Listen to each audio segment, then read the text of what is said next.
Bien, buena tarde o buena noche. Vamos a comenzar la clase el día de hoy. La clase está siendo grabada. Voy a empezar a compartir pantalla.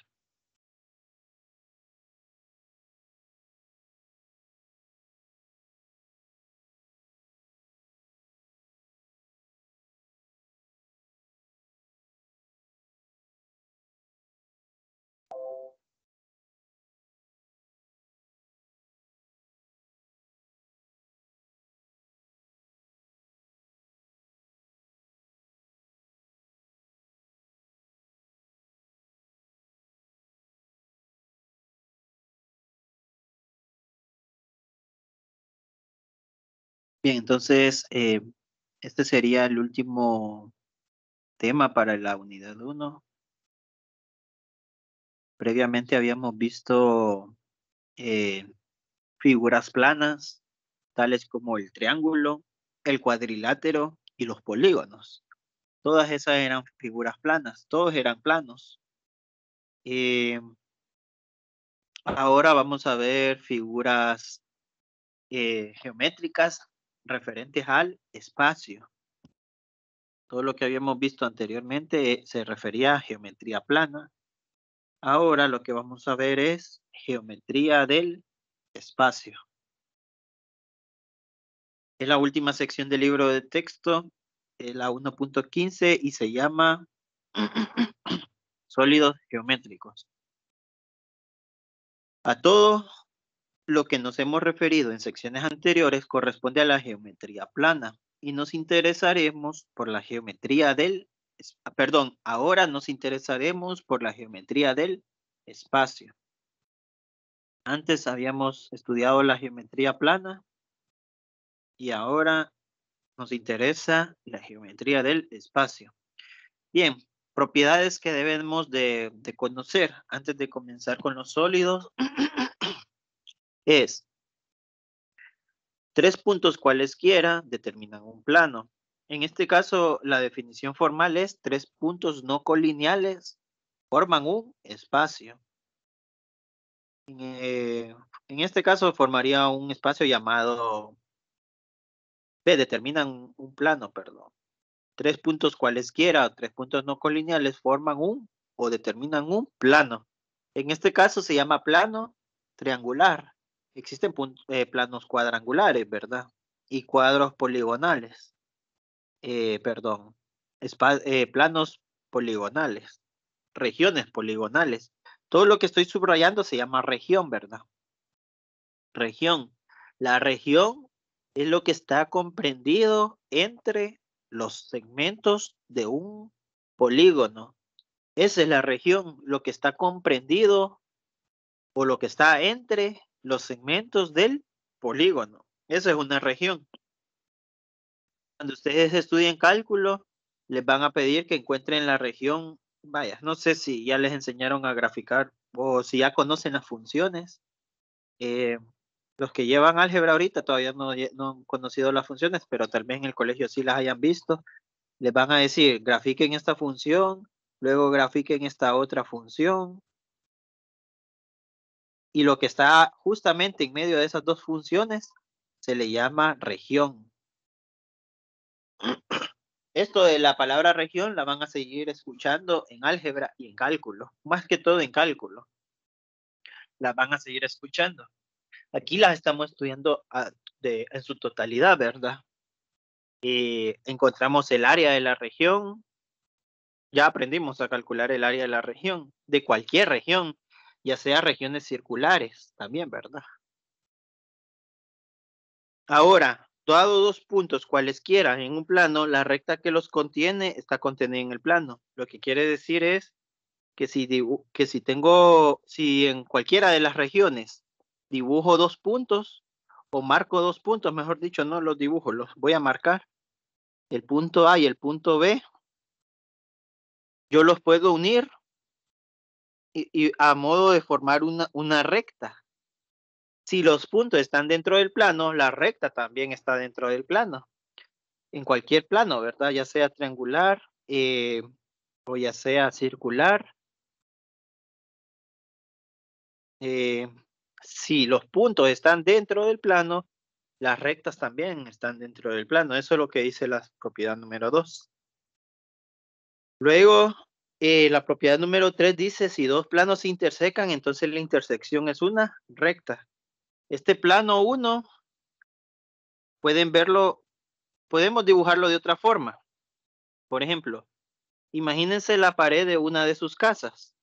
Digamos que esta fuese la pared del lado derecho de su vista, al lado derecho de su vista.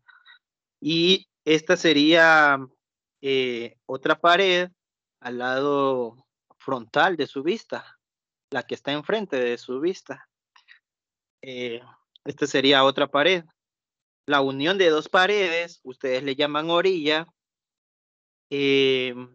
nosotros le llamamos orilla, pero esa orilla está contenida en una recta. Podemos dibujar una recta. Todo esto es producto de nuestra imaginación, ¿verdad? Las rectas, los puntos, los planos, los segmentos, todo es producto de nuestra imaginación y nosotros los calculamos. En una pared, en la pared de sus casas, ustedes pueden decir que una de las orillas es un segmento y pueden decir que el segmento más a la izquierda, perdón, el punto hacia la izquierda de ese segmento es el punto A, y ustedes pueden decir que el otro extremo de la orilla sería el punto B. O sea, todo eso lo pueden usar, pero usando su imaginación. Entonces, donde se unen dos planos, forman una recta. La intersección de dos planos, este sería el plano de la derecha y este sería el plano del frente, el plano frontal. La unión de esos dos planos forma una recta. Hablando geométricamente, ¿verdad? En términos de geometría. Si una recta interseca un plano que no la contiene, entonces la intersección es un punto. Significa que si yo atravieso el plano de frente con una recta, pero esta recta no pertenece al plano, solo está en el espacio, por decirlo así, en el aire. Entonces, al tocar la recta, el plano que está frontal, solo lo va a tocar en un punto. Entonces, la intersección de una recta que no contiene el plano, con un plano, entonces forman un punto. La intersección es un punto. En un solo punto toca. Noten que este extremo de la recta se une con este otro extremo de la recta, pero ustedes no lo ven, ¿verdad? ¿Por qué? Porque este otro extremo es la parte de atrás de la pared. Ustedes no ven lo que está detrás de la pared. Yo lo veo porque estoy por encima de la pared, por eso es que lo logro ver, este extremo de aquí. Este extremo de aquí está adentro, pues está por la parte visible de la pared, está enfrente de la pared. Un extremo de la recta está por fuera de la pared. Ojo, hay que tener bastante imaginación, ¿verdad? Cada vez que nosotros dibujemos algo, un cuerpo sólido, siempre que dibujemos un cuerpo o un sólido, tenemos que usar bastante la imaginación porque todo lo que se dibuja se supone que está en 3 dimensiones, aunque en realidad está en 2 dimensiones. Todo esto dibujo que ustedes ven aquí están en 2 dimensiones. Solo vemos el largo y el ancho, pero se tiene que ver como 3 dimensiones. Esto lo tienen que ver en 3 dimensiones. Tienen que ver una figura doblada, por decirlo así. Una figura que sobresale. Tienen que ver eso. Entonces, este sería una pared, la pared del lado derecho, y este sería la pared del lado frontal. La pared del lado frontal, la parte de enfrente de la pared está atravesada por una recta, y la parte posterior de la pared, o sea, la parte de atrás, está atravesada por la misma recta. Solo que nosotros no lo vemos a no ser que nos subamos por encima de la pared. Ahora, ¿cómo unir esos dos extremos? Se unen con, con, con líneas punteadas. Se unen con líneas punteadas. ¿Por qué? Las líneas punteadas lo único que me está diciendo es que esa recta es una sola recta pero no se ve por la pared, no se logra ver, pero nosotros sí, si usamos bien la imaginación, podemos ver la unión de esas dos rectas a través de las líneas punteadas. Entonces, siempre que ustedes vean líneas punteadas en una figura, es porque significa que el plano cubre esa recta y no la logramos ver, pero se nota, pero existe la unión de esas dos rectas, existe la unión de esos dos rayos y solo lo podemos lograr ver con líneas punteadas, a través de líneas pausadas se le llaman, líneas pausadas. Las punteadas son por puntos, ¿verdad? Estas son líneas punteadas y líneas pausadas son con líneas, con segmentos. Bien, dos planos son paralelos, sí, solo si la distancia de un punto del plano 1 al plano 2 es la misma que la distancia de un punto del plano 2 al plano 1.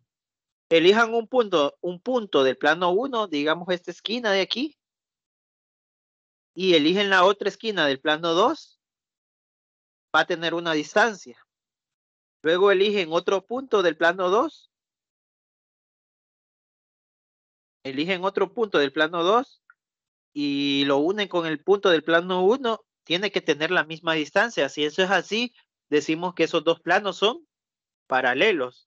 Ustedes pueden ver planos paralelos en sus casas, viendo a sus lados. El lado derecho hay una pared, el lado izquierdo hay otra pared. Esos dos planos son paralelos. El lado al frente de ustedes hay una pared, atrás de ustedes hay otra pared. Esos dos planos son paralelos. ¿Por qué? Porque tienen la misma distancia de esquina a esquina.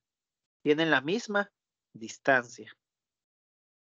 Obviamente, si su casa es en forma hexagonal, pues ya no serían planos paralelos, ¿verdad? Si tiene forma pentagonal, vaya. No creo que haya una casa así, ¿verdad? Eh, Vamos a dibujar la pentagonal. Sería acá, acá y acá. Eh, digamos que este fuese una pared y este fuese otra pared. Estas dos paredes ya no son paralelas. En un pentágono, las paredes ya no son paralelas. Ni en un hexágono, ni en un... aunque en un hexágono, vamos a ver. Sí, en un hexágono sí podrían haber paredes paralelas. Esta pared tendría que ser paralela con esta otra pared. En un hexágono sí podrían haber paredes paralelas. No todas las figuras, ¿verdad?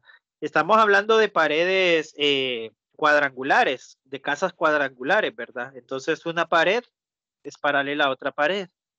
Eh, si miden desde cualquier punto. También podemos, en una casa podemos ver planos paralelos en una pared que está frente a la otra. Por ejemplo, la que está enfrente de ustedes con la que está detrás de ustedes son paredes paralelas. Son planos paralelos, perdón, son planos paralelos. Otro ejemplo de planos paralelos pueden ser la losa de una casa. Suponiendo que la casa de ustedes tuviese una losa es un segundo piso. Eso es una losa, el piso, el segundo piso. Con el primer piso, o sea, el suelo, también formarían planos paralelos. La losa con el piso, la losa, perdón, con el suelo, formarían planos paralelos. ¿Cómo dibujo la distancia que hay en esta esquina del plano 2 con la esquina, con esa otra esquina del plano 1? Voy a tener que usar líneas pausadas porque no se logra ver.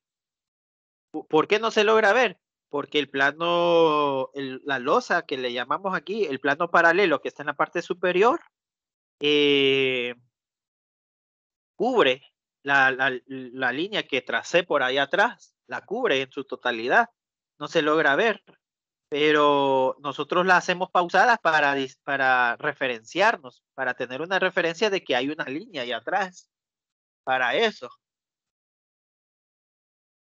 Bien, existen planos paralelos, existen rectas y planos paralelos. Una recta es como una recta paralela. Un plano es como cuando dibujan, imagínense cualquier recta en la pared de su derecha.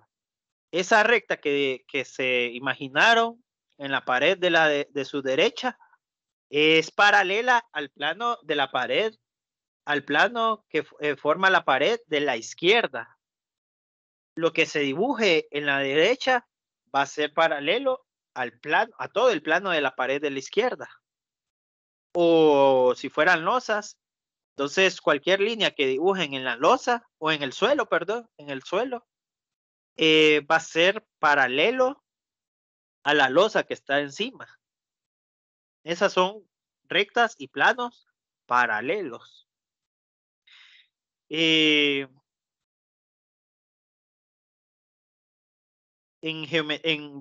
la clase de álgebra lineal que van a llevar después de geometría y trigonometría, bueno, la clase de vectores y matrices que van a llevar después, cuando aprueben esta clase, van a estudiar bastante las rectas paralelas, los planos paralelos, cómo saber que una recta cualquiera, yo les doy una recta, digamos X más Y, esta es una recta, va a ser paralelo al plano X más Y más Z. Este es un plano. ¿Cómo estos dos planos son paralelos? ¿Cómo esa recta y ese plano son paralelos? ¿Cómo estoy seguro de eso? Entonces, ahí hay técnicas para eso. Solo quiero que ya sepan que existen planos paralelos, rectas paralelas. También existen rectas perpendiculares. Es cuando una recta mide 90 grados con el plano. Cuando una recta mide 90 grados con el plano, se llama recta perpendicular al plano. ¿Cómo se sabe cuándo es perpendicular? Bien, ustedes trazan en cualquier plano, ya sea una pared o el suelo o una losa, trazan una X y y donde se une la X, trazan otra recta que mida 90 grados con la X. Si mide 90 grados con las rectas que trazaron, entonces también mide 90 grados con el plano. Porque la X que trazaron está dentro del plano. Esta recta no está dentro del plano, está perpendicular, ¿verdad? Está perpendicular. Es como que pongan una asta de una bandera en el suelo, es perpendicular. O un tubo de una portería, de una meta de fútbol, una portería de una cancha de fútbol, es perpendicular al suelo, es perpendicular al suelo. El suelo sería el plano y la tubería sería la recta. Todo lo pueden ver como rectas y planos ustedes, ¿verdad? Obviamente no son rectas y planos, son tuberías y suelo, o cancha, o grama, como quieran decirle, ¿verdad? La línea punteada, recordemos que significa que no se puede ver, ¿verdad? Porque el plano lo cubre. Hasta el borde del plano es que se logra ver. Más abajo del borde, ahí sí ya se empieza a ver. Cuando logramos ver el borde de un plano, ya la figura se logra ver, pero si está sobre el plano no se logra ver, ¿verdad? Debería estar cubierto, por eso tenemos que hacer líneas pausadas.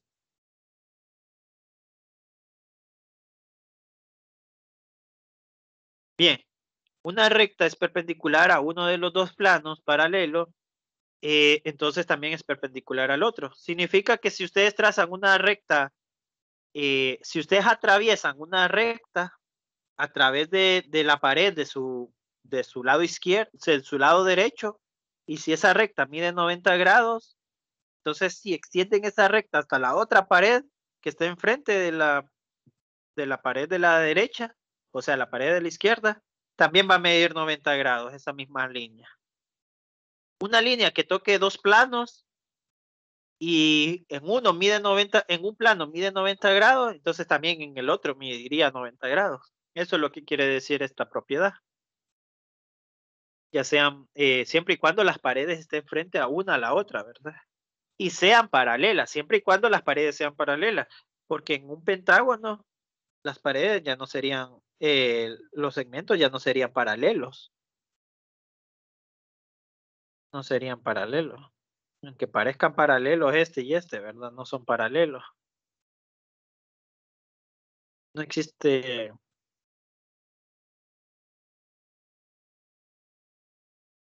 ¿O sí?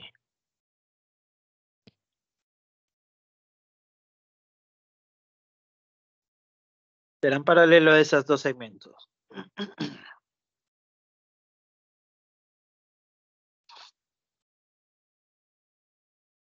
Tendríamos que tener más datos, ¿verdad? Para poder concluir. Vamos a ver si formamos un triángulo, los triángulos isósceles. No me ayuda, ¿verdad?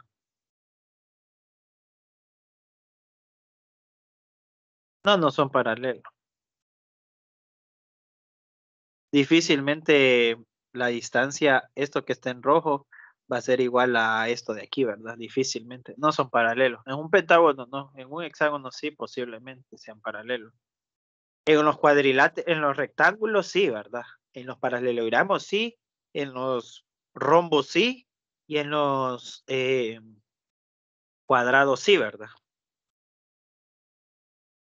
Bien, se llama ángulo diedro o simplemente diedro a la porción del espacio comprendido entre dos semiplanos que tienen un borde en común, situados en planos distintos. Significa que si ustedes tienen una pared aquí, en la pared del lado derecho de sus casas, y tienen otra pared que está enfrente de ustedes, entonces esa pared de enfrente con la que está al lado derecho tiene, bueno, y tenemos la unión, ¿verdad? La unión de esas dos paredes aquí. Vamos a dibujar. La unión de esas dos paredes sería esto. Eh, bien, entonces hay una abertura entre esas dos paredes. Esa abertura normalmente para los lados, para dos segmentos, a esa abertura le llamábamos ángulo. Pero si son lados, si la abertura está dada por lados, pero si la abertura está dada por planos, entonces esa abertura se llama diedro. Diedro es la abertura que se forma entre dos planos. Entonces aquí notamos este plano de acá. La línea punteada significa que no podemos ver a través del plano. Eso significa la línea punteada, pero existe. Y tenemos este otro plano de aquí abajo. Entonces la abertura que se forma en esos dos planos se llama diedro. Si ustedes le dicen ángulo al diedro, está bien, pero sépanse que existe un ángulo, que el ángulo entre dos planos, perdón, se llama diedro. Sépanlo desde ya, ¿verdad? Por si les piden ahí, si les hacen una pregunta de cultura general, ¿verdad? ¿Cómo se llama el ángulo formado entre dos planos? Diedro. Tal vez tengan algún porcentaje de probabilidad de que les hagan esa pregunta en el futuro, ¿verdad? Bien, existen diedros rectos, ¿verdad? Es cuando el ángulo forma 90 grados. Las paredes de su casa, todas las paredes de su casa forman diedros rectos, ya sea el suelo con una pared, ya sea la pared de la derecha con la pared de enfrente, la pared de la derecha con la pared de atrás, todas forman diedros rectos, o sea, 90 grados. Existen poliedros. Poliedro significa muchos ángulos, ¿verdad? Poli significa mucho y diedro significa ángulo, diedro. Entonces, poliedro es muchos ángulos. Un poliedro, sus cuartos son poliedros porque tienen muchos ángulos. Tienen muchos ángulos de 90 grados. Tienen varios poliedros. Tienen varios diedros, ¿verdad? Bien, Existen superficies planas, por ejemplo, como las paredes de su casa, y existen superficies combas, como por ejemplo lo que sobra en el papel higiénico, el cartoncito, ¿verdad? Que sobra, o el papel higiénico de incluso, es un ejemplo de superficie comba. Es difícil medir una superficie comba. Es fácil medir una superficie plana, solo se necesita una regla. Para medir una superficie comba, eh, se puede hacer, pero es más complicado. Con una regla, de hecho, sí es complicado. Pero se puede medir la superficie se puede medir la superficie comba con una regla. Solo que hay que usar algunas técnicas, algunas destrezas de ustedes. Bien, de los poliedros, que son superficies planas, los poliedros son superficies planas. Hay dos tipos, los prismas y las pirámides. Mientras que las superficies combas, les vamos a llamar cuerpos redondos, existen tres. Bueno, no es que existan tres, no es que existan dos, existen más. Las que vamos a estudiar nosotros son 5 nada más, pero existen muchas más. Por ejemplo, por ejemplo, si a este cilindro vaya, imagínense que ese cilindro fuese una taza donde beben, o un vaso, y yo a ese vaso le paso un láser y lo corto. Lo voy a cortar. Entonces,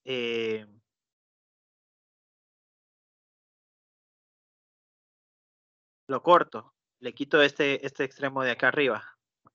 Si es un cilindro, siempre sigue siendo un cilindro, pero cortado. A los cilindros que se les cortados se les dicen cilindros truncados. Entonces, esa sería otra figura. Y pueden haber más. Incluso a ese cilindro yo le puedo agregar, bueno, de hecho todavía no saben que eso es un cilindro. Solo quiero que sepan que a esta figura, yo le puedo añadir otra figura. Digamos, le puedo introducir una figura comba de esta forma, como una pelota, por decirlo así, y formaría otra figura. Esta sería una figura que ustedes lo ven, por ejemplo, en los vasos. Y si a ese vaso le agregan otra figura comba, como una pelota, formaría otra figura diferente. Entonces, no solo existen estas 5 figuras, existen más. Son como, por decirlo así, modificaciones, por decirlo así. Son como modificaciones de estas figuras y que también tienen sus nombres. Bien, empecemos con los poliedros. Los poliedros son la unión de polígonos. Cuando ustedes unen polígonos con, con, ¿con qué? Bueno, cuando ustedes unen polígonos, forman poliedros. Cualquier polígono, por ejemplo, sus casas, está formado por rectángulos. Casi toda su casa está formada por rectángulos. Todas las paredes prácticamente son rectángulos, aunque no del todo. Por ejemplo, las mías, no, las mías son trapecios, ¿verdad? Son trapecios porque hay un techo que es inclinado. Entonces, hay un lado, sería algo así, ¿ve? Esta parte inclinada lo convierte en trapecio. Eso sería una pared. Entonces, pero el trapecio es un polígono. Es un polígono de 4 lados, eh, que no sea un polígono regular, no deja de ser polígono, siempre es un polígono. Recordemos la definición de polígono, ¿verdad? Eh, entonces, Si unen varios polígonos, bueno, está difícil aquí. Vamos a tratar de dibujar un cuarto acá. Algo así. Esto sería como el cuarto, ¿verdad? Donde estoy. Y por encima se dibuja un techo, ¿verdad?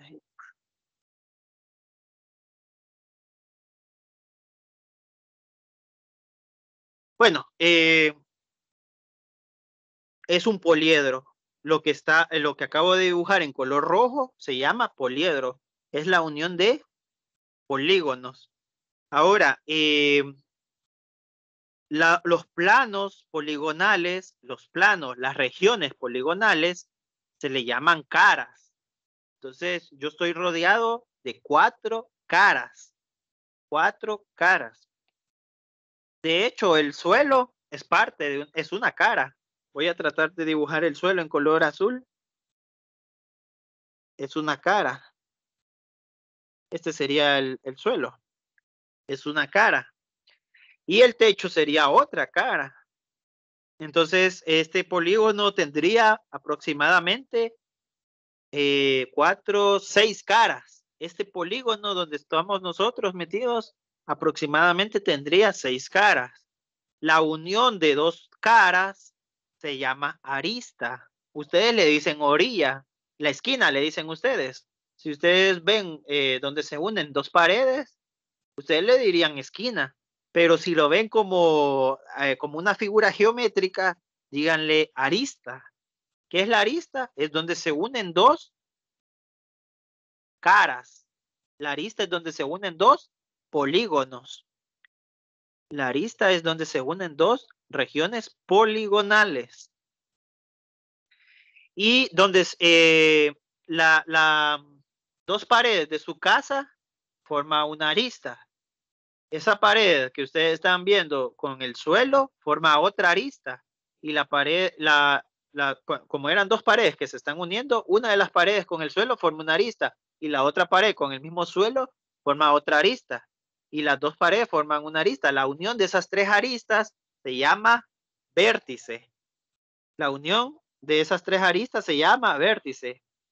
Siempre un vértice tiene 3 aristas. Casi siempre un vértice va a tener mínimo 3 aristas, mínimo. Difícilmente va a tener solo 2, ¿verdad? Difícilmente. Bien, entonces ya sabemos qué es cara, qué es vértice y qué es arista.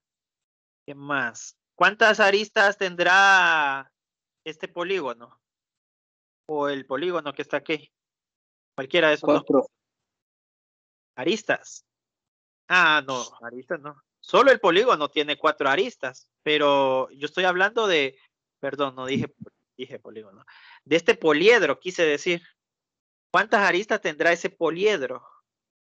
Solo el polígono tiene 4 vértices, pero como tiene 6 caras, ¿cuántas aristas tendrá? 8. 1, 2, 12, creo. 4. Solo enfrente logramos ver 4. Allá en la pared del fondo tendrá otras 4. Yo creo que tiene 10. 12. Yo creo que son 12. 12, creo que. Perdón, estoy remarcando los vértices. Las aristas, pregunté, ¿verdad? Tendrá 1, 2, 3, 4. Solo enfrente hay 4 aristas. Atrás hay otras 4, 8. 1, 2, 3, 4. Y luego aquí arriba hay 2 más. Serían 4 más 4, 8 más 2, 10. Y abajo hay otras 2 más. 12 aristas tendría ese poliedro. Así respondieron, ¿verdad? 12 aristas. ¿Cuántos vértices tendrá? 8, ¿verdad? 8 vértices. ¿Y cuántas caras tendrá? Ya habíamos dicho que tenía 6 caras. traten de ver las cosas en 3 dimensiones, ¿verdad? Todo este dibujito que hice está en 2 dimensiones, pero ustedes tienen que verlo en 3 dimensiones. No tienen de otra. Existen software o existen aplicaciones que dibujan en 3 dimensiones, pero ahorita no puedo usar ese software. Tengo que dibujar en 2 dimensiones, pero que ustedes tienen que verlo en 3 dimensiones. Bien, habíamos mencionado que existen 2 poliedros, ¿verdad? Un poliedro llamado prisma, un poliedro llamado prisma y otro poliedro llamado pirámide. Un poliedro llamado prisma y otro poliedro llamado pirámide. ¿Cuál es la diferencia entre esos dos? El prisma tiene 2 caras, tiene 2 caras que se le llaman base. El prisma tiene 2 caras que se le llaman base. ¿Cuáles serían esas caras que se le llaman base? La cara de abajo, la que está justamente lo más abajo posible, y lo que está en la parte de arriba posible. Esas serían las bases, pero no es una definición exacta.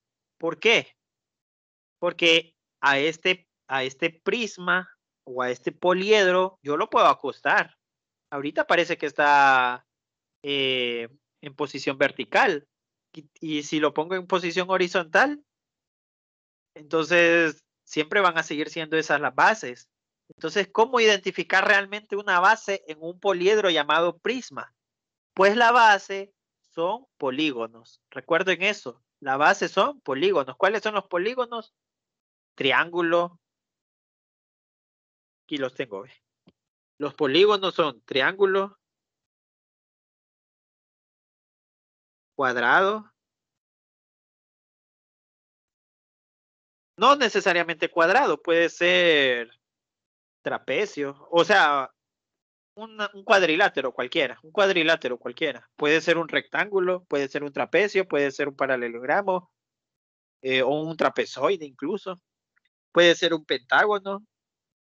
Entonces son polígonos, Puede ser un hexágono, un heptágono, un octágono, un anágono. Esas son las bases, son ya me extravié. Son polígonos. Las bases son polígonos. También en la pirámide. Después les voy a enseñar la pirámide. En los prismas, las bases son polígonos. Y las demás caras, les vamos a llamar caras laterales. Las 2 caras, la cara de arriba y la cara de abajo, le vamos a llamar base. Pero no es porque esté arriba y porque esté abajo, sino porque son polígonos. Por eso es que le vamos a llamar base. Las bases son polígonos. Y las demás caras las vamos a llamar caras laterales y siempre van a ser rectángulos. Siempre van a ser rectángulos. Aquí tengo un rectángulo enfrente. Aquí tengo otro rectángulo al lado. Aquí tengo otro rectángulo al otro lado. Y tengo 3 rectángulos más atrás. ¿Cuántos rectángulos tengo en total? 6. ¿Por qué? Porque el polígono es un hexágono. Si tuviese un polígono, un prisma cuadrangular, entonces las caras laterales son 4, porque el polígono es un cuadrilátero. Tengo esta cara lateral, tengo esta otra cara lateral, tengo esta cara lateral que está enfrente y la cara lateral que está al fondo. Allá al fondo. Tienen que ver las cosas en 3 dimensiones, ¿verdad? Entonces, un prisma cuadrangular es porque tiene un polígono, porque las bases son cuadriláteros y las caras siempre van a ser rectángulos. Las caras siempre van a ser rectángulos. En un prisma pentagonal, las bases son pentágonos, 2 bases que son pentágonos, y las caras laterales siempre van a ser cuadriláteros.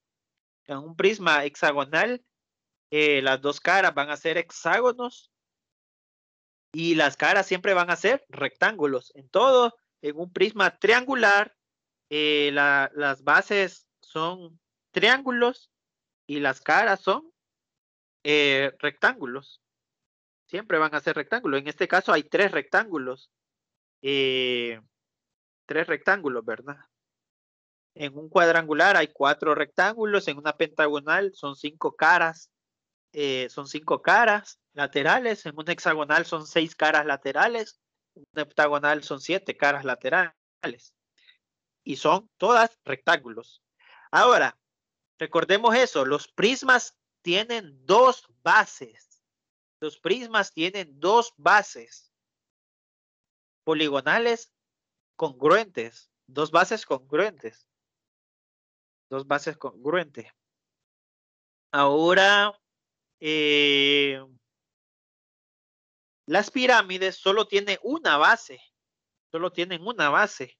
Y también las bases son polígonos. La única base que tiene son polígonos.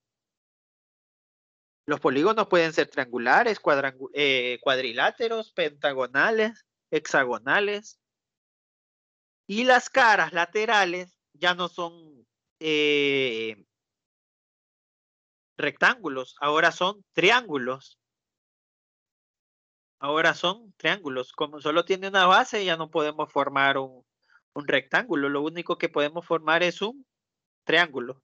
¿Cuántos triángulos? Pues va a depender de la base. Si la base es un polígono triangular, entonces voy a tener 3 caras laterales, que son triángulos. Si el polígono tiene una base cuadrangular, entonces voy a tener 4 triángulos, 4 caras laterales llamadas triángulos. Si el polígono de la pirámide es pentagonal, entonces voy a tener 5 triángulos como caras laterales, ¿verdad? Y si el polígono es un hexágono en una pirámide, entonces voy a tener 6 triángulos como caras laterales. La unión de los triángulos en la parte superior le vamos a llamar vértice. De hecho, siempre le hemos llamado vértice, ¿verdad? Pero porque el vértice es la unión de todas las aristas.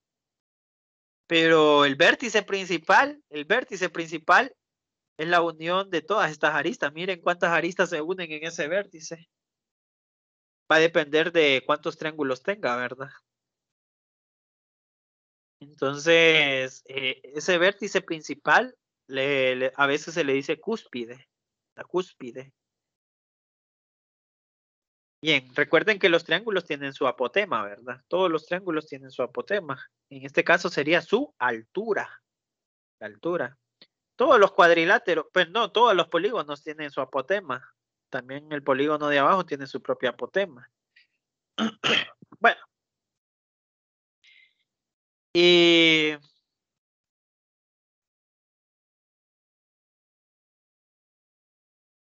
entonces esa es la diferencia entre prisma y pirámide. También tenemos otro polígono, otro cuerpo sólido, otro sólido, otra figura geométrica llamada cilindro. Cilindro es cuando las bases no son poligonales. En este caso, las bases son circulares o son circunferencias. Las 2 bases son circunferencias. Obviamente esta circunferencia se ve un poco achatada porque la estamos viendo en 3 dimensiones. La circunferencia en 3 dimensiones son un poco chatas, mientras que en 2 dimensiones debe ser bien formadita, ¿verdad? Igual que los polígonos. Estos polígonos son regulares. De hecho, este es un cuadrado exacto. Es un cuadrado. Tiene tiene los ángulos rectos. Aunque no parezcan, los ángulos son rectos en un cuadrado. Pero no se ve porque los cuadrados en 3 dimensiones se ven como rombos. Este es un cuadrado. Se ven como rombos. Este sería otro cuadrado. Este sería otro cuadrado.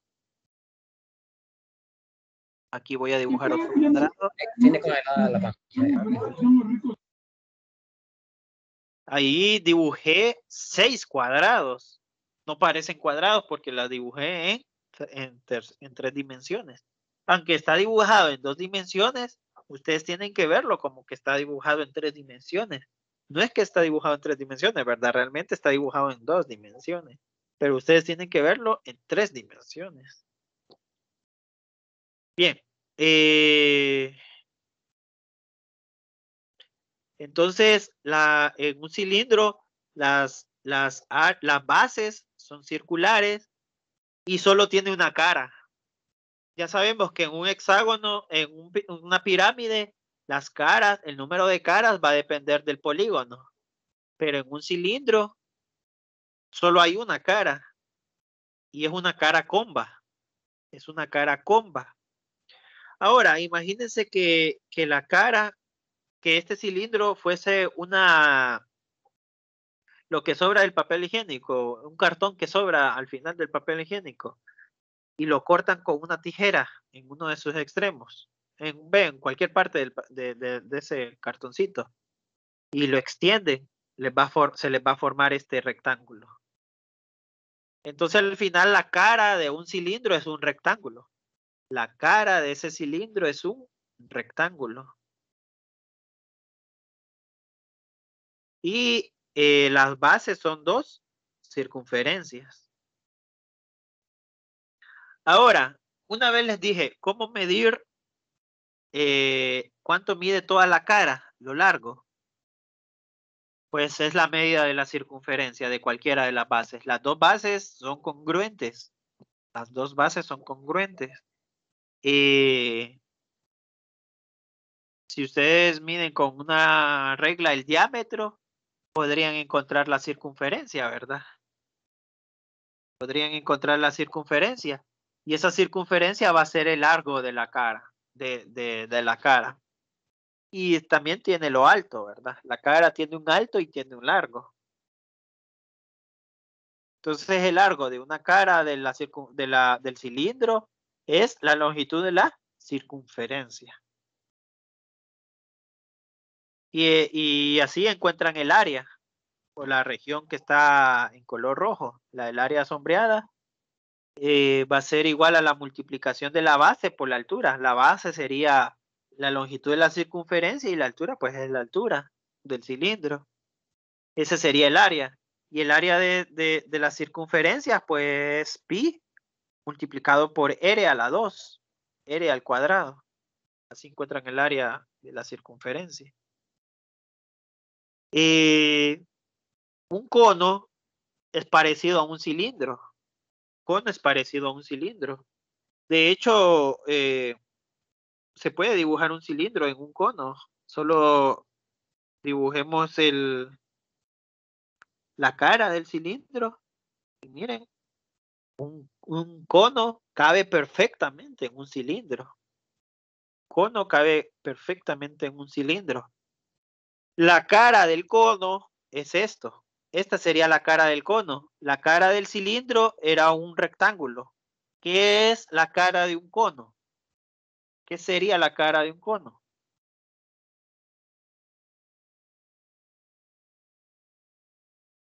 Un segmento circular. No, pero cerca.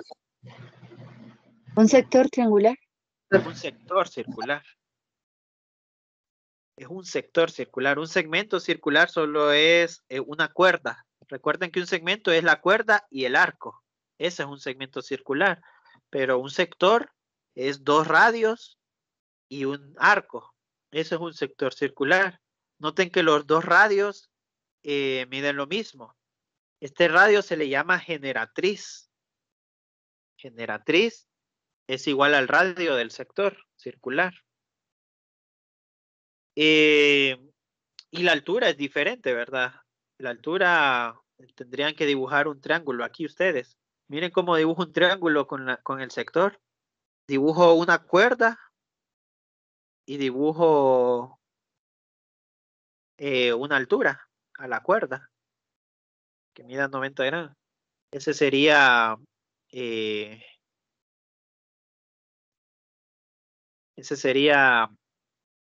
la altura. El radio. El radio del sector se le llama generatriz en un cono. Simplemente la generatriz es el radio de un sector que forma el cono, vaya. Podemos decirlo así. La generatriz es el radio del sector que forma un cono. Un sector forma un cono. Ustedes corten un sector en una cartulina y lo enrollan y van a formar un cono. Y la base, pues solo sería una base. Noten que el cilindro tiene dos bases. El cono solo tiene una base.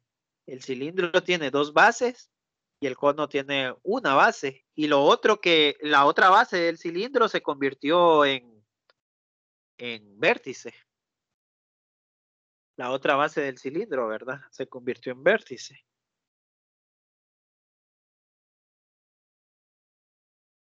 Bien. Los conceptos que nos interesan, los elementos de todo esto que acabamos de mencionar. Falta otro elemento, ¿verdad? La esfera. La esfera, ¿qué les puedo decir de la esfera? En la esfera yo puedo formar circunferencias. Por ejemplo, esta circunferencia la puedo formar. No, ni la puedo dibujar. Bueno, puedo formar esa circunferencia que es pequeñita. Vamos a dibujarla así, toda chambona. Puedo dibujar esa circunferencia pequeña, puedo dibujar una circunferencia más abajo, puedo dibujar otra circunferencia más abajo, puedo dibujar otra circunferencia más abajo, pero es más grande, cada vez más grande la circunferencia, y así hasta llegar a la máxima circunferencia.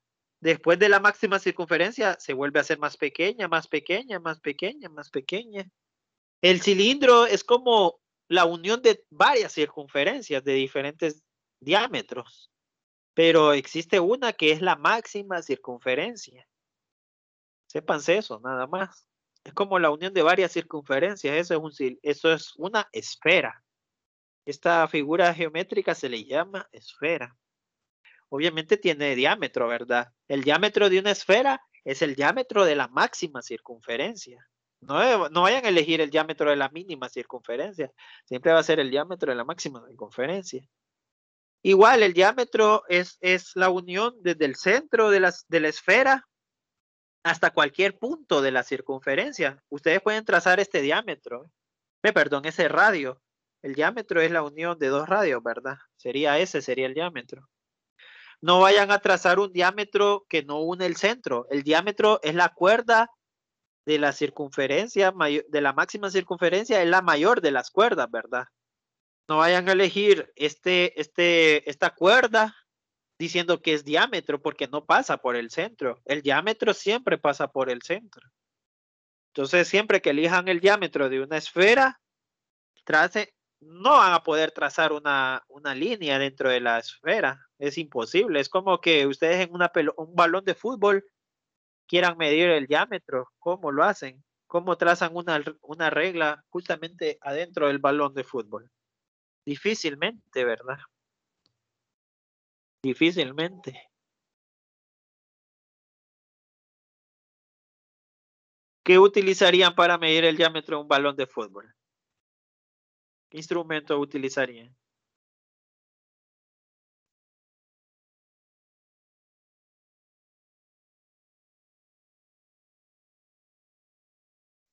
Tiene que ser alguna medición láser, va, prácticamente.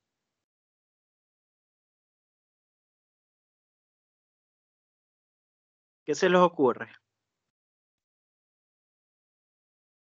A mí se me ocurriría para medir el diámetro en un balón de fútbol, poner una tabla o un cuaderno encima del balón de fútbol y medir la distancia que hay desde el cuaderno hasta el suelo. Eso se me ocurriría. Así sería el diámetro de un balón de fútbol. No sé si alguien piensa diferente, ¿verdad?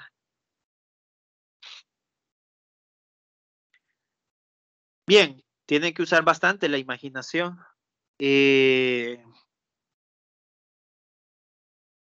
Ahora, ¿cuáles son los elementos que nos interesan de los sólidos? Nos interesa la altura. Sabemos que un prisma tiene una altura. ¿Qué es la altura del prisma? Vemos el prisma nuevamente. La altura del prisma es la unión de las dos bases, siempre y cuando formen 90 grados. Recuerden eso, las alturas tienen que medir exactamente 90 grados con sus bases, con cualquiera de sus bases. Como el prisma tiene dos bases, entonces tiene que medir 90 grados con las dos bases. Obviamente ya habíamos mencionado que si mide 90 grados en un plano llamado base, si mide 90 grados en una base, también mide 90 grados en la otra base. Eso ya lo habíamos mencionado en las propiedades de los planos paralelos. Significa que las bases son paralelas. Obviamente la altura tiene que tocar las dos bases. Ustedes pueden tomar como altura una arista. La arista de este prisma puede ser la altura. ¿Por qué? Porque la arista toca las dos bases. Mientras toque las dos bases y forme 90 grados, es una altura. En una pirámide, como solo tiene una base, pues en la única base que tenga, tiene que medir 90 grados. Y siempre tiene que tocar el vértice. Siempre tiene que tocar el vértice. La altura tiene que tocar el vértice, por fuerza. Si no, ya no sería la altura. Tiene que ser la parte más alta también, ¿verdad? De la figura, en este caso de la pirámide. Tiene que ser la parte más alta entre la parte y la parte más baja. La parte más alta es el vértice y la parte más baja es la base. Pueden tocar cualquier punto de la base siempre y cuando mida 90 grados. Esa es la altura en una pirámide. En un cilindro, pues solo tiene que tocar las dos bases en cualquier extremo. Noten que la altura puede ser la orilla del cilindro. ¿Por qué? Porque la orilla toca las dos bases y forma 90 grados. Entonces la altura no necesariamente tiene que estar en el centro, puede ser las orillas también. Obviamente no le podemos llamar arista a esta orilla porque es un cilindro, es una figura comba. Pero es la altura de este rectángulo, ¿verdad? Luego la altura de un cono ya se las había calculado, ¿verdad? Primero tracen ¿cómo se llama? La cuerda y tracen una línea perpendicular a esa cuerda. O si se los dan ya la figura, yo les estoy diciendo, yo les mencioné esto solo viendo el sector, pero si les dan la figura del cilindro, entonces, del cono, entonces ustedes tienen que formar un triángulo rectángulo, donde la generatriz sería la hipotenusa, el radio sería uno de los catetos y la altura sería el otro de los catetos. Entonces la altura sería como resolver un triángulo rectángulo. Eso sería la altura. Como resolver un triángulo rectángulo buscando los catetos, uno de los catetos, sabiendo el radio y sabiendo la generatriz, ¿verdad?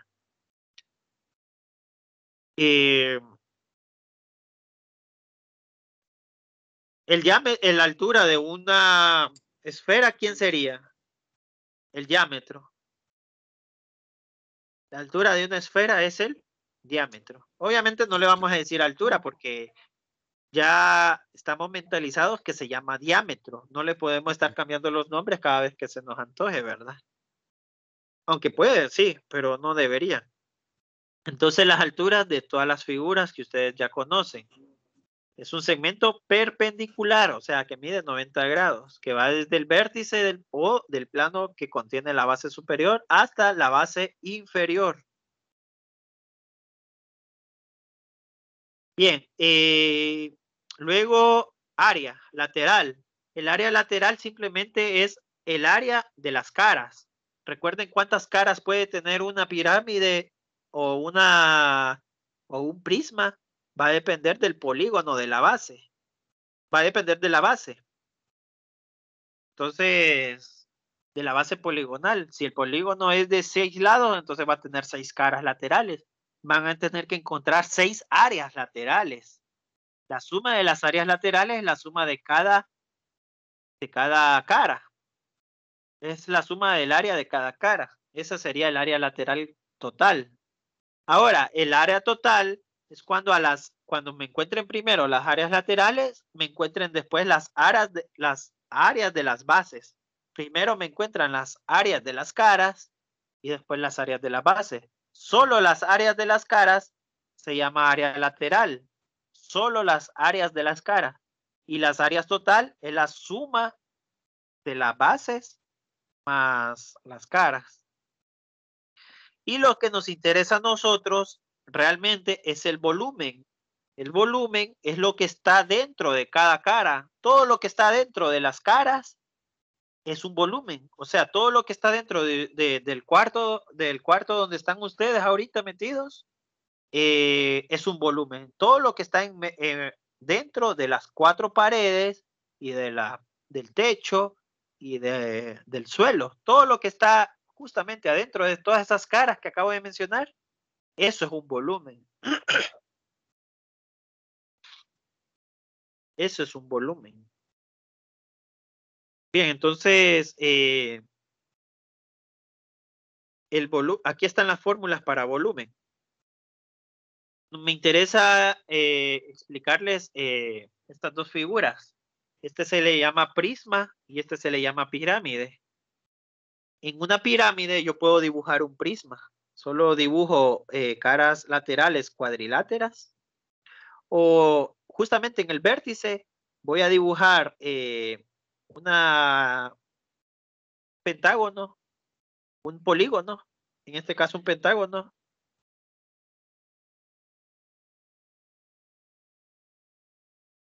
Que el centro sea el vértice y luego los extremos del polígono. Miren, dentro un prisma, perdón, una pirámide cabe dentro de un prisma. Las pirámides caben dentro del prisma. Entonces, ustedes pueden calcular el volumen del prisma.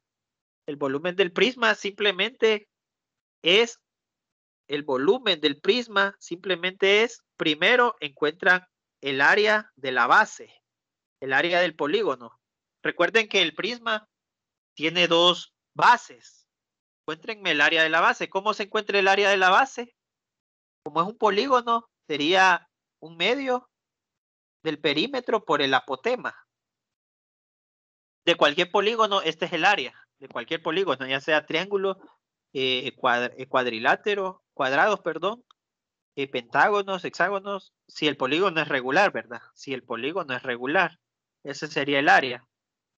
Y entonces esa área la multiplican por la altura del prisma y así se encuentra el volumen. Solo tienen que encontrar una base, el área de una base, solo eso. Y luego la multiplican por la altura y ese va a ser el volumen del prisma. El volumen de la pirámide, básicamente lo mismo. Encuentran el área de una de las bases. Como solo tiene una base, pues solo encuentran el área de esa base con la misma fórmula, un medio del perímetro por el apotema. Y luego, siempre y cuando sea polígono regular, ¿verdad? Si no es regular, tienen que aprender a buscar otra fórmula. Y luego la multiplican por la altura. Entonces el área por la altura, pero se parece a la fórmula anterior, entonces significa que tienen el mismo volumen, el prisma con la pirámide. No.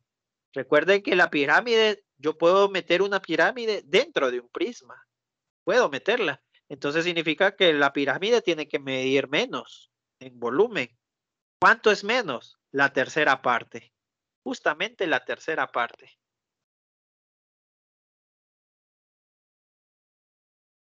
No es que pueda meter 3 pirámides dentro de un prisma, pero sí caben 3 pirámides dentro de un prisma. O sea, si ustedes llenan al prisma de esponja, por decirlo así, o de líquido, podría, lo que cabe en un prisma, la tercera parte cabría en una pirámide.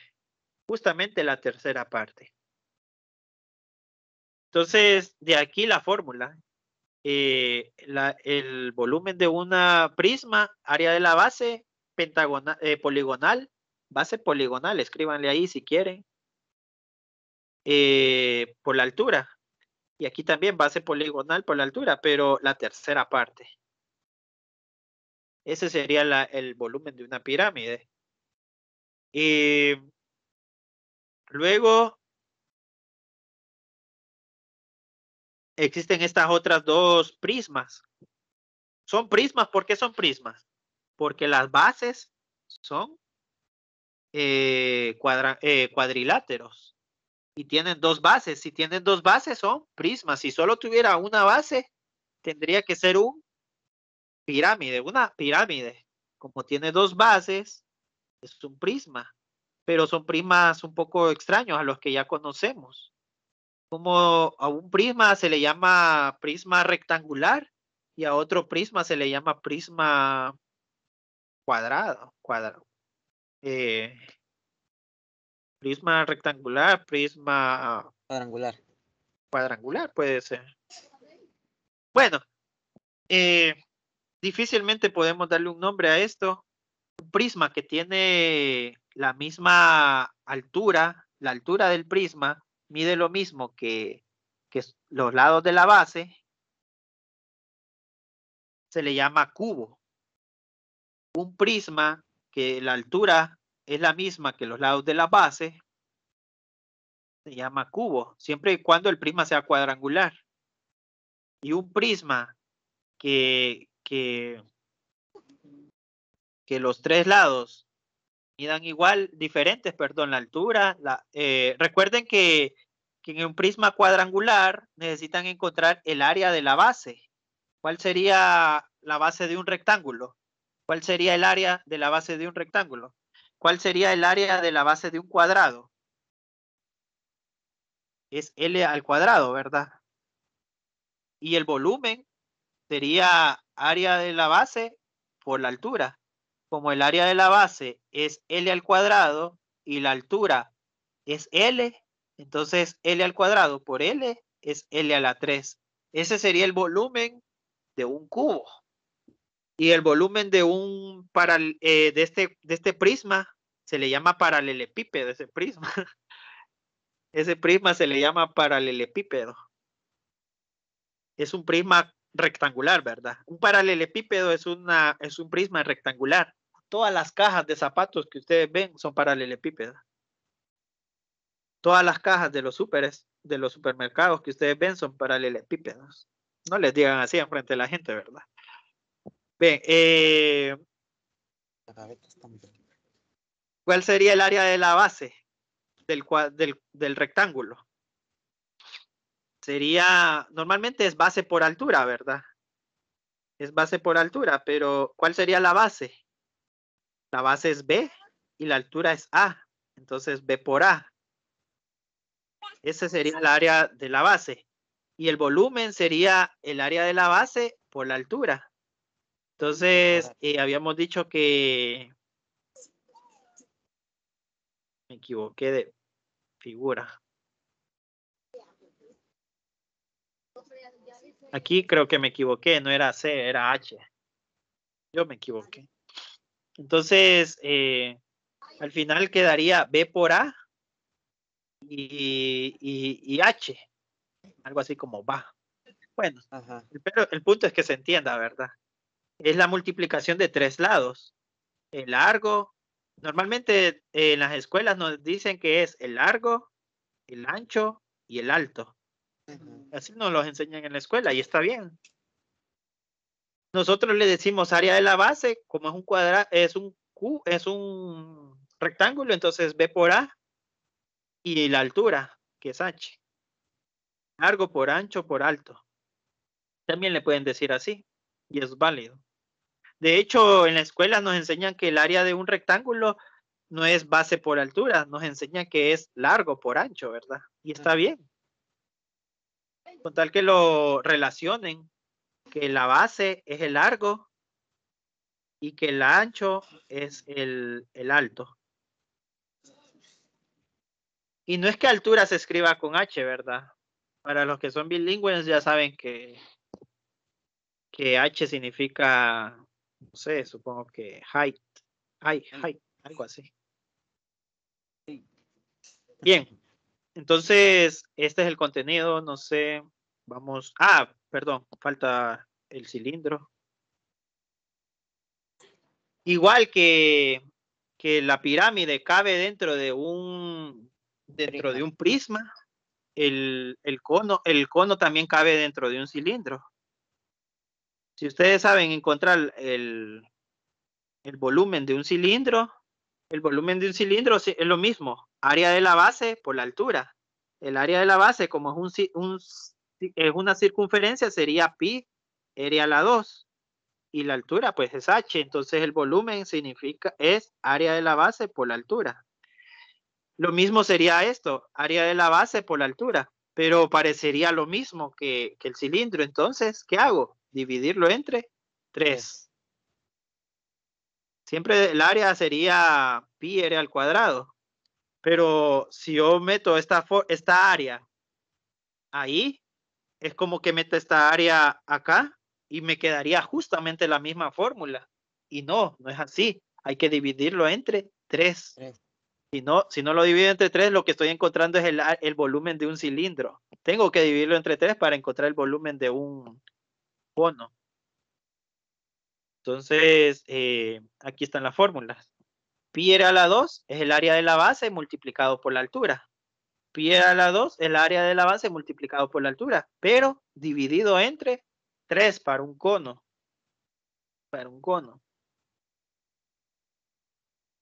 Y la esfera. La esfera solo necesitan el radio para encontrar el volumen. La esfera solo necesitan el radio para encontrar el volumen.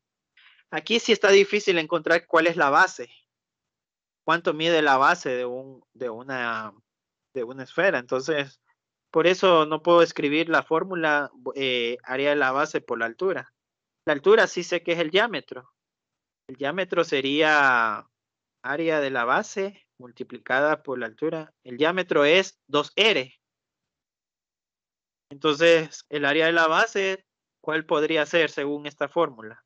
Si le quito un 2r, tendría que ser un 2/3 pi r a la 2, para que multiplicado por 2r me dé eso de ahí, ¿verdad? 4/3 pi r a la 3. Eso tendría que ser el área de la base, pero no nos interesa cuánto mida la base. Bien, esta sería la teoría. Para que practiquemos, conectémonos en el siguiente enlace que les mandé al correo institucional. Les mandé 3 enlaces al correo institucional. Un enlace para las 5 de la tarde, un enlace para las 7 de la noche y un enlace para las 8 de la noche. La práctica va a ser con el enlace de las 8 de la noche. Búsquenlo y compártanlo en el grupo, por favor. Buenas noches para los que no se van a conectar. Bueno.